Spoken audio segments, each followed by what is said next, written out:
जय हिंद दोस्तों, मेरे यूट्यूब चैनल में आप सभी का स्वागत है। बहुत सारे बच्चे अभी ट्वेल्थ में होंगे, ट्वेल्थ का बोर्ड दे रहे होंगे, या जिनका नहीं चला उनका 3-4 दिन में स्टार्ट हो जाएगा। ठीक है, तो उन स्टूडेंट के लिए मैं एक बहुत ही महत्वपूर्ण जानकारी बता रहा हूँ आप लोग को कि CUET का एग्ज़ाम।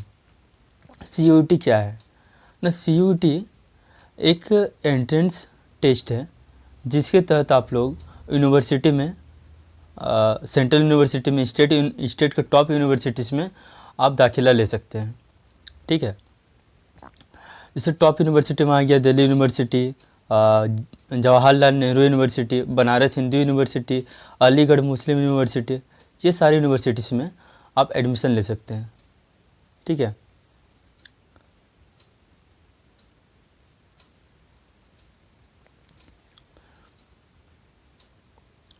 तो इसके लिए आप लोग को CUET का एंट्रेंस एग्ज़ाम देना पड़ेगा, और ये सारे पूरे ऑल इंडिया में एक कंपलसरी कर दिया गया ये एग्ज़ाम कि आप लोग जब तक ये एग्ज़ाम नहीं देंगे, इस एग्ज़ाम का आप लोग के पास यदि मार्कशीट नहीं रहेगा, ये एग्ज़ाम यदि आप लोग नहीं देंगे तो आप लोग का एडमिशन नहीं होगा। सीधा यह बता दिया गया है। ठीक है, तो CUET का जो फुल फॉर्म है वो है कॉमन यूनिवर्सिटी एंट्रेंस टेस्ट। ठीक है, ये जो एग्ज़ाम है ये NTA कंडक्ट कराती है, national testing agency, NTA conduct कराती है। NTA बहुत सारे एग्ज़ाम कंडक्ट कराती है, जैसे नेशनल लेवल का जो एग्ज़ाम हो गया, जेई मेंस हो गया, फिर नीट हो गया, फिर जो भी और भी बहुत सारे एग्ज़ाम होते हैं। सेंट्रल यूनिवर्सिटी का जैसे कि DU वाला एग्ज़ाम जो है वो भी कंडक्ट कराती है NTA। तो ये जो है यहाँ पे आपको एक लिंक दिख रहा होगा, ये है CUET का ऑफिशियल वेबसाइट। ठीक है, और इसका जो लिंक है, अच्छा उससे पहले आप लोग को बता देना चाहता है कि आप लोग मेरे चैनल पे यदि नए हैं तो इस चैनल को सब्सक्राइब कर दीजिए। ठीक है, और वीडियो के डिस्क्रिप्शन में टेलीग्राम का लिंक है, और CUET का जो ऑफिशियल वेबसाइट उसका लिंक है, NTA का लिंक है, डिस्क्रिप्शन में आपको मिल जाएगा। और सबसे इम्पोर्टेंट जो है, इसका प्रीवियस ईयर के जितने क्वेश्चन हैं वो सारे क्वेश्चन का लिंक मैं इसमें दे दूंगा, टेलीग्राम चैनल में सारे PDF भेज दूंगा। ठीक है, आप वहाँ से देख सकते हैं। उसके बाद क्या है कि CUET के बारे में आप लोग जानेंगे कि CUET क्या होता है, इसका एग्ज़ाम क्यों इम्पोर्टेंट है। आप लोग यदि बढ़िया से अपने यदि हायर स्टडी करना चाहते हैं, ग्रेजुएशन करना चाहते हैं, तो आप लोग को CUET का एग्ज़ाम देना चाहिए। ठीक है, तो आगे बढ़ते हैं। इसका एग्ज़ाम कैसे होता है ना? एग्ज़ाम होता है कंप्यूटर बेस्ड एग्ज़ाम होता है, ऑनलाइन एग्ज़ाम होता है इसका। इसके जो पैटर्न है वो ऑब्जेक्टिव टाइप होता है। ठीक है, और इसका जो मीडियम है वो 13 लैंग्वेज में इसका एग्ज़ाम होता है। और सिलेबस क्या है इसका ना? 3 टाइप का सिलेबस इसमें होता है। एक लैंग्वेज होता है, दूसरा डोमेन होता है, तीसरा जनरल टेस्ट होता है। लैंग्वेज आप लोग कोई भी एक चूज़ कीजिएगा, उसको डोमेन सब्जेक्ट जो आपका मेन सब्जेक्ट है 12th में वो सारे, फिर जनरल टेस्ट सारे, जो भी मतलब जो LLB का भी यदि फॉर्म भरेंगे, मतलब जो एप्लीकेशन फॉर्म भरेंगे उसमें यदि आप LLB करना चाहते हैं तो उसके रिगार्डिंग कुछ अच्छा सब्जेक्ट के बारे में एक अलग से डिटेल वीडियो में आप लोग को बताऊंगा कि सब्जेक्ट कैसे चूज़ करना है। ठीक है, अब जनरल टेस्ट जो है सबके लिए कंपलसरी है, और रजिस्ट्रेशन जो होगा ये CUET-samarth.ac.in पे होगा, ये जो यहाँ पे दिख रहा है आपको। अब नेक्स्ट आगे चलते हैं कि CUET का एग्ज़ाम 2024 का जो एग्ज़ाम है CUET का वो कब होना है। नहीं, इसका ऑफिशियल डेट NTA ने अनाउंस कर दिया है। CUET 2024 का जो एग्ज़ाम है UG का, अंडर ग्रेजुएशन का CUET UG का जो एग्ज़ाम है वो होगा 15 मई से 31 मई तक होगा। ठीक है, 15 मई से 31 मई तक होगा। आगे चलते हैं।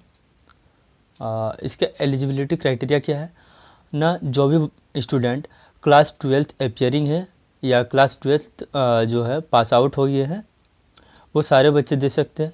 इसका जो है एज जो है, मिनिमम एज वो कोई भी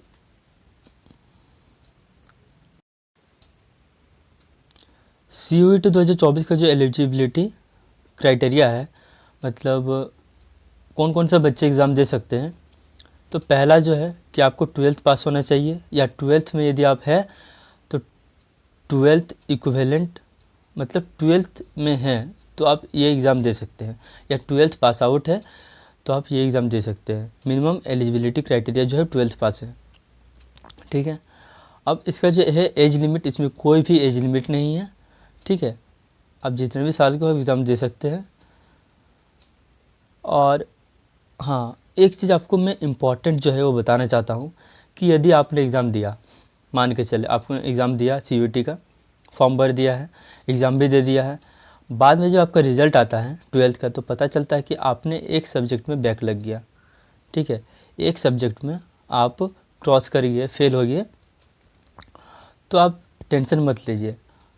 1 से 1.5 महीने के बाद आपका कंपार्टमेंट का एग्ज़ाम होता है, आप कंपार्टमेंट एग्ज़ाम पास कर लीजिए, तब आप एलिजिबल हो जाएंगे वो यूनिवर्सिटी में एग्ज़ाम देने के लिए। CUET में आपको बहुत अच्छा नंबर आया, लेकिन आप 12th में फेल हो गए, तो कोई घबराने की बात नहीं है।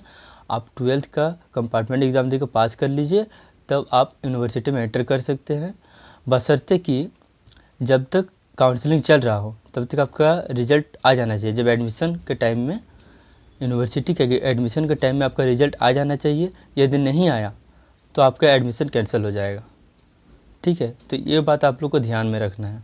जब तक काउंसलिंग चल रहा हो तब तक आपका रिज़ल्ट आ जाना चाहिए। जब एडमिशन के टाइम में, यूनिवर्सिटी के एडमिशन के टाइम में आपका रिज़ल्ट आ जाना चाहिए। यदि नहीं आया तो आपका एडमिशन कैंसिल हो जाएगा, ठीक है। तो ये बात आप लोग को ध्यान में रखना है।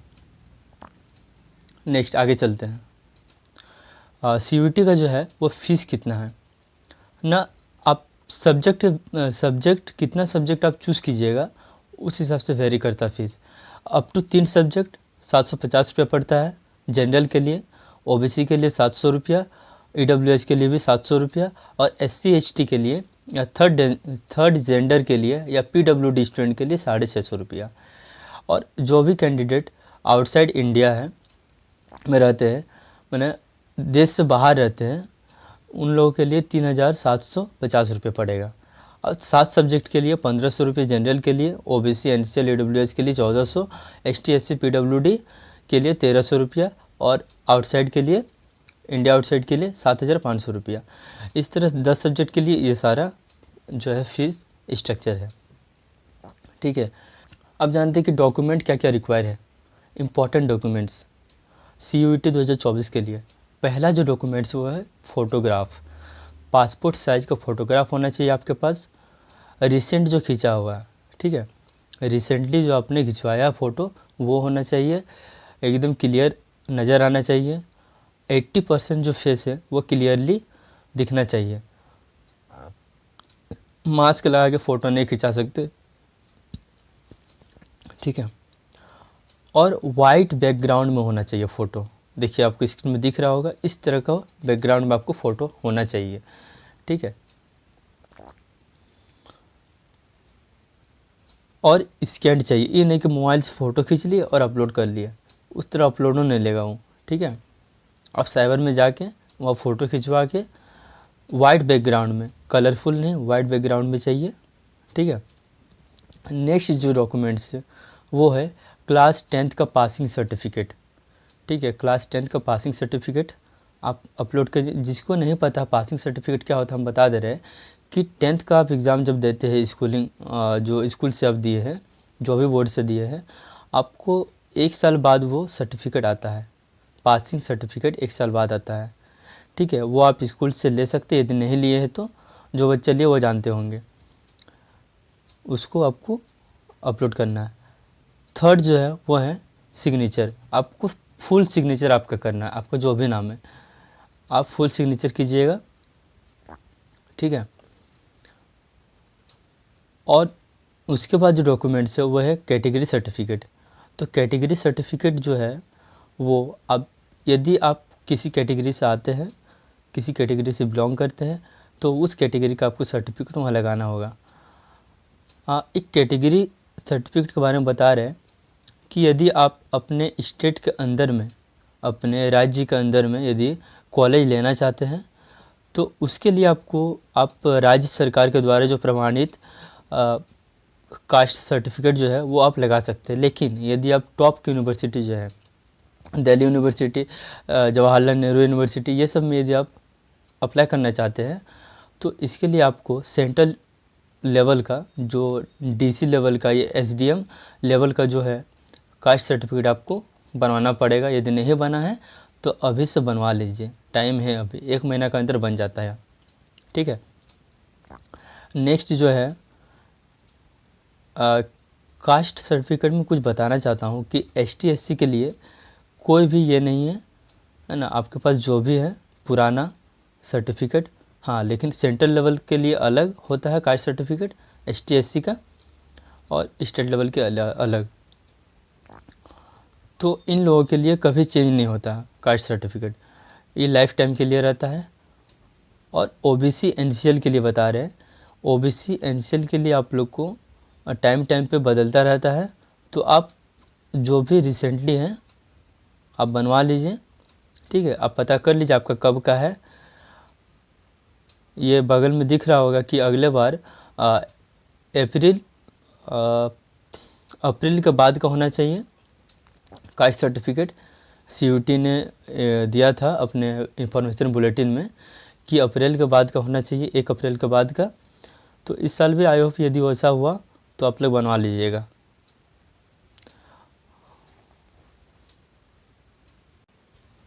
देखिए, ये है ओबीसी एनसीएल का सर्टिफिकेट जो पिछले साल फॉर्मेट दिया गया था, है ना, फॉर्मेट नहीं, सॉरी, डिक्लेरेशन। यदि आपके पास नहीं है ओबीसी का सर्टिफिकेट, यदि आपके पास नहीं है तो आप यहाँ पे ये लिखा हुआ है कि यदि आपके पास नहीं है तो आप ये डिक्लेरेशन फॉर्म आप अपलोड कर दीजिए। लेकिन जब आप एडमिशन लेंगे कॉलेज में या यूनिवर्सिटी में, तब आपको जो भी सर्टिफिकेट है वो आपको वहाँ अपलोड कराना पड़ेगा। यदि आप नहीं कराइएगा अपलोड अपना सर्टिफिकेट तो आपका एडमिशन कैंसिल नहीं होगा, आपको उस कास्ट का बेनिफिट आपको नहीं मिलेगा, सीधा बात है। ठीक है। अब नेक्स्ट देखते हैं कि, और ये है SC ST का फॉर्मेट है सेंट्रल लेवल के लिए। तो इस फॉर्मेट में आपको बनाना पड़ेगा, यदि आप नहीं बनाए हैं तो बनवा लीजिए। ठीक है। और ये है ओबीसी एनसीएल का फॉर्मेट। ये आप देखिए, ये है ओबीसी एनसीएल का फॉर्मेट है। अब इस फॉर्मेट में आप बनाएंगे। ये सारे जो फॉर्मेट्स हैं मैं अपने टेलीग्राम चैनल में क्लासीडो में मैं अपलोड कर दूंगा, आप वहाँ पे जाके फॉर्मेट निकाल के देख सकते हैं। ठीक है। अब आते हैं जनरल ईडब्ल्यूएस के सर्टिफिकेट के बारे में। तो जो भी बच्चे जनरल ईडब्ल्यूएस से बिलोंग करते हैं तो वो लोग यदि सर्टिफिकेट नहीं बनाए हैं, ईडब्ल्यूएस की सर्टिफिकेट नहीं है, तो आप ये डिक्लेरेशन फॉर्म डाल सकते हैं। यहाँ साइन करके यहाँ पे अपने फादर का या मदर का सिग्नेचर करवा के डेट डाल के आप यहाँ पे ये कर सकते हैं, अपलोड कर सकते हैं। ठीक है।